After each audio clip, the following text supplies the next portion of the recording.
हरित क्रांतीचे जनक वसंतरावजी नाईक या महाराष्ट्राच्या जडणघडणीमध्ये उभारणीमध्ये योगदान दिलं होतं ते आदरणीय यशवंतरावजी चव्हाण आणि आज या दोन्ही जोडगोळीचं म्हणजे त्यांच्या विचारावर ही सभा आयोजित केलेली आहे. आज मी अनेक वक्त्यांच्या भाषणातून खूपच प्रभावित झालो आहे आणि विशेषतः आजचा जो कार्यक्रम आहे त्यामध्ये 1 तारखेला कार्यक्रम होणार होता, परंतु राजेश भैया मी नव्हतो मग मी विनंती केली राजेशला, मी तर नाही तुम्ही ह्या काय हरकत नाही, तिथे नियमित राहतो आणि तेव्हा नाही तुम्ही पाहिजेच आणि म्हणून माझ्यासाठी त्यांनी कार्यक्रम तारीख चेंज केली आणि आत्ताचा एक बाका प्रसंग माझ्यावर आला. सगळे क्रिकेटर तिथे होते, मी त्याच ठिकाणी होतो अगदी जवळ त्यांच्या आणि 5:30 वाजता बरोबर 5:30 वाजता हा कार्यक्रम सुरू झाला आणि आपला एक कार्यक्रम 5:30 वाजता होता. मी राजेशला विनंती केली, म्हटलं काय आजचा कार्यक्रम तुम्ही कॅन्सलच करून मला वाटत नाही कोणी, तर तेव्हा नाही राजेश भैया 100% येणार, नानासाहेब नक्की येणार आणि आपले इतर पाहुणे येतील, लोक येणार नाही परंतु पाहुणे येतील, आपण नाईक साहेबांचा पूजा अर्चा करू आणि वाटल्यास कार्यक्रम संपवून देऊ. नंतर परत राजेश म्हणाला की काही झालं तरी असे काही लोक आहेत आपले विचार ऐकायला येतील, 100% 50-60 तरी लोक येतील आणि ते तुमच्या माझे म्हणजे खरे म्हणजे आजच्या कार्यक्रमामध्ये आपली जी उपस्थिती आहे ते खरोखरच कौतुकास्पद आहे.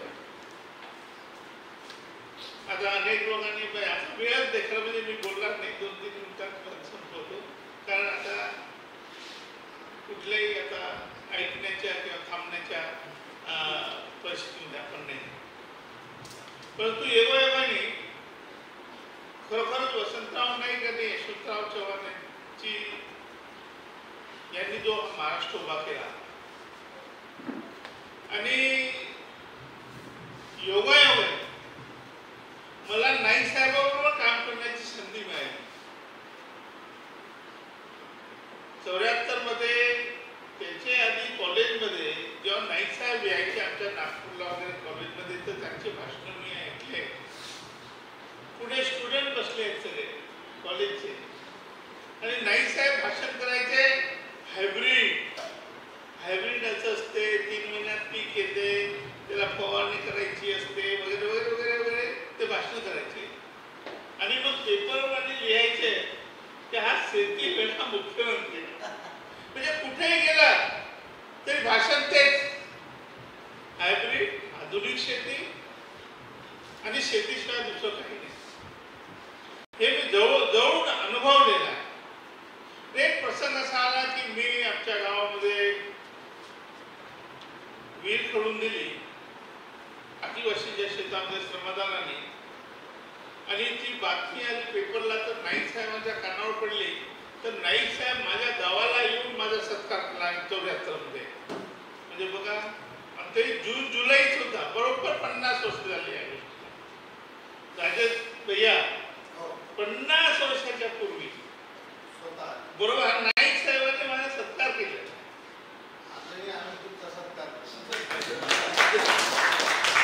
राजेश भैयाच्या भाषणातून तर म्हणजे खरोखर एवढं कोणी बोलणार नाही, कारण माझीच MLC त्यांना मी दिली होती आणि ते स्वतः आता मला द्यायला त्यामध्ये केवढं मोठं मन लागतंय. खरोखर राजेश भाई आमचे नेते आहेत, असा नेता पाहिजे, असा नेता आज मी अनुभवला आपल्या स्टेज. तर तुम्ही आजकाल बोलत नाही कॉम्पिटिशनचं जीवन, तर अनेक गोष्टी सांगता येत नाही साहेबाच्या मला. मी त्याच्याबरोबर काम केलंय, म्हणजे प्रत्यक्ष काम केलेलं आहे. त्यावेळेस म्हणजे ते पेरणी करायचे, लोकांच्या शेतामध्ये जाऊन श्रमदानाने, आणि म्हणजे पीक आल्यावर त्यांच्या घरी पण बैलाच्या पाठीवर चवाळे वगैरे लावून वाजत गाजत हे त्यांची स्कीम होती. त्या स्कीम मध्ये मी होतो. म्हणजे अनेक मिटिंगा त्यांच्यासोबत केलेल्या, आम्ही अनेक दौरे मी त्यांच्यासोबत केले. त्यामुळे खूप म्हणजे, आणि एक गोष्ट सांगून मी संपवतो भाषण, ते तुम्हाला पटणारच नाही कधीच, त्याचा अभ्यासही कोणी केला नाही. नाईक साहेबांचं आरक्षण धोरण काय होतं याच्यावर आमचे अशोक पवारजी आहेत, प्राध्यापक आहेत, आपले प्राचार्य आहेत, आपले अभ्यासक आहेत, ते मांडतात कधी कधी. परंतु महाराष्ट्रामध्ये जे आरक्षणाचं धोरण आणलं नाईक साहेबांनी तेच लागू व्हावं म्हणजे देशभर.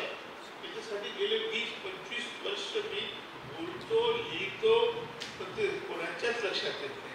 माझा सिंपल प्रश्न आहे की महाराष्ट्रामध्ये नाईक साहेबांनी दिलं आरक्षण वेगळं म्हणून आपण इथे दिसतो, बरोबर.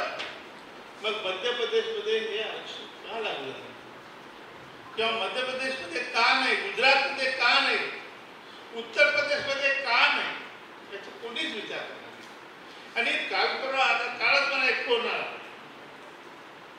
काय घ्या काहीतरी आवाज वाटत काय हो जरांगे पाटील घुसरोच आपले माई तुम चुप रे तो जरांगे पाटील घुसरो कोणी वो घुसगोच पण काढायच बाहेर कोणी कळवली. सिंपल वाक्य की ऑलरेडी 70-80% मराठा लोकांनी कुणबी म्हणून ओबीसीचे दाखले घेतले आहेत. ऑलरेडी त्यांच्याकडे आहे. हे आरक्षण वगैरे शोधा नाही तर कोर्टात काय चाललंय हे काय हो न, परंतु आज मराठा समाज कुणबी म्हणून आमच्या विदर्भात तर 99% आहे, पण इतरत्र सुद्धा नगर असो, नांदेड असो, इकडे मराठवाड्यात पण बऱ्याच ठिकाणी ते कुणब्याचे दाखले घेऊन ते घुसले. आता याचा अर्थ काय झाला की उद्या जर जिल्हा परिषदच्या जागा निघाल्या तर ते ओबीसी म्हणून अर्ज करणार होते, करतातच आहे. आता ही नगरमध्ये वगैरे गेली तर जिल्हा परिषदच्या समजा 27 जागा असतील, 35 जागा असतील, तर त्याच्यापैकी 20 जागा हे मराठेच असतात. त्याच्यामध्ये एकी कुटुंबाला एकी त्या माळ्याला तेली लोकांना मिळत नाही. तर आता हा जो प्रश्न आहे हा गहनपणे कोणी समजून घेतला नाही. मी खूप प्रयत्न केला, टीव्हीच्या माध्यमातून गव्हर्नमेंटला सगळ्यांना कन्व्हिन्स करण्याचा प्रयत्न केला. आणि आजही जर सरकारला प्रश्न सोडवायचा असेल तर कर्पुरी ठाकूर फार्म्युला,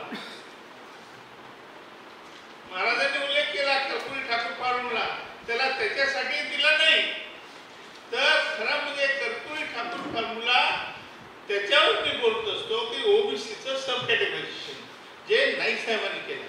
खरं तर कर्पुरी ठाकूर फार्म्युला शेवटी एक मध्ये यांनी केला कर्पुरी ठाकूरने, आणि नाईक साहेबांनी त्याच्या आधीच केले. म्हणजे खरा जर आपल्याला भारतरत्न द्यायचं झाला तर आपल्याला नाईक साहेबाला द्यायला पाहिजे. हाच तो कर्पुरी ठाकूर फार्म्युला ज्याच्यामुळे तुम्ही आम्ही इथे दिसतोय, आणि हाच तो कर्पुरी ठाकूर फार्म्युला खरं म्हणजे वसंतराव नाईक फार्म्युला मी नेहमी बोलत आलो आहे. आणि कदाचित भविष्यामध्ये नाईक साहेबांचाच फार्म्युला म्हणजे नाईक साहेबांचाच फार्म्युला आपल्याला अंमलात आणावा लागेल, तेव्हाच सगळ्यांना न्याय मिळेल. याच्यावर आपण सगळ्यांनी गहन विचार करून निश्चितपणे मला तुम्ही साथ देऊ नका, परंतु एकमेव नाईक साहेब फार्म्युलाच आपल्या महाराष्ट्रामध्ये आपल्या देशामध्ये आरक्षणाचे सगळे प्रश्न सोडू शकतो असा माझा दावा आहे. तेव्हा मी अनेक वेळा सांगतो की शेड्यूल ट्राईब तुम्ही किती ओढून मागितलं, किती आकाशातून खाली पडलं तर मिळणार नाही, परंतु हे सहज मिळू शकते. आणि याच्यावरच आपण निश्चितपणे अभ्यास करावा. आणि याच्यावरच आपण मी